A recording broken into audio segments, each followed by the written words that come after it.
नमस्कार। मैं श्रीपाद बख्शी पुनः उपस्थित हूँ आपके सामने पानी से जिंदगी से एक और मोती लेकर। श्री नवजोत सिंह सिद्धू जी का एक वीडियो इस समय काफ़ी सुर्खियों में है, जिसमें उन्होंने बड़े विस्तार से बताया कि कैसे उनकी धर्मपत्नी, जो कि 4 स्टेज के कैंसर से पीड़ित थी, उन्हें अब डॉक्टर द्वारा कैंसर मुक्त हो चुकी हैं, ऐसा घोषित किया गया। वीडियो में सिद्धू द्वारा बताया गया कि कैसे 2 बार खाने के बीच अंतर रखकर और नीम, हल्दी, आंवला और प्राकृतिक चीज़ों, फल इत्यादि के सेवन से उनकी पत्नी 4 स्टेज कैंसर से वापस आ सकी।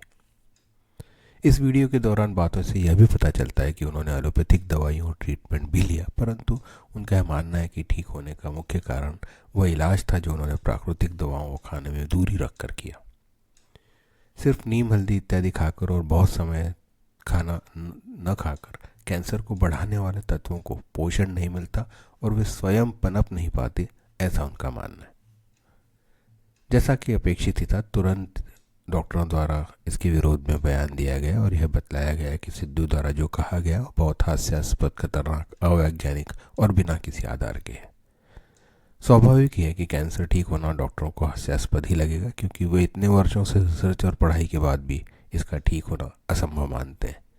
वो तो अच्छा हुआ कि सिद्धू ने रामदेव बाबा का नाम नहीं लिया, वरना उनको तो जेल में डालकर ही मानते हैं डॉक्टर। इतनी जल्दबाजी में विरोध में बयान देना यहाँ इतना आवश्यक नहीं महसूस होता, क्योंकि सिद्धू जी के दावों के बाद इनके सभी मरीज अगले दिन से उनके पास नहीं आते, ऐसा नहीं था। और ना ही यह बयान कुछ ऐसा था कि सांप्रदायिक दंगे भड़क जाते, बल्कि शायद कालांतर में इस प्रकार के प्रयोग और उपचार किए जा सकते हैं जिसमें दोनों ही प्रकार के उपचार का मिश्रण कर उन पर अनुसंधान कर कुछ डाटा बनाया जाए और फिर उसे खारिज या स्वीकृत किया जाए। हर व्यक्ति यह मानेगा कि आज भी ऐसी सैकड़ों छोटी मोटी बीमारियां हैं जिनका इलाज इन घरेलू नुस्खों से किया जाता है और वे बहुत हद तक ठीक भी होते हैं। अब यदि कहा जाए कि इनका कोई डाटा नहीं है तो यह भी हास्यास्पद ही होगा। यही वीडियो अगर अंग्रेजी में किसी यूरोपीय देश से आता तो इसका बहुत अलग प्रभाव पड़ता, लोगों पर भी और हमारे डॉक्टरों पर भी। इंटरमीडिएट फास्टिंग अंग्रेजी में कहते हुए और देशी घी, जल्दी, हल्दी, तुलसी और नीम का गुणगान करते हुए अंग्रेजी के वीडियो हमें अच्छे लगते हैं, परंतु यही बातें हमारी चरक संहिता में 2000 वर्ष पूर्व लिखी गई तो वे दकियानुसी, पिछड़ी और बिना आधार के प्रतीत होती हैं।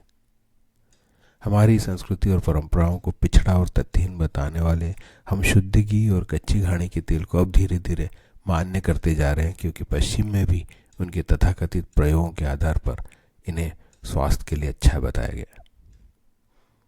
किसी भी पद्धति, विचार या अनुभव को एक सिरे से सिर्फ इसलिए खारिज कर देना कि वह हमने नहीं पढ़ा, बहुत बचकाना, बेहुदा और गैर जिम्मेदाराना लगता है।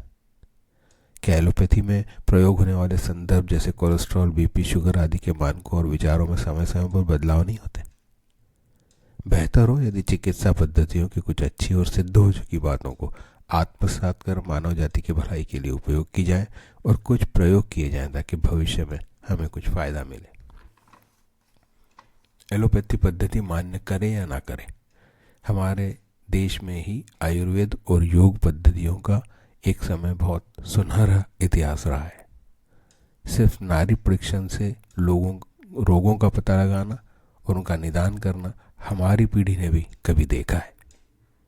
बेहतर हो यदि विशाल हृदयता दिखाते हुए अन्य पद्धतियों को जहाँ तक हो सके नकारने के ज़्यादा आत्मसात करने की प्रवृत्ति दिखाई जाए।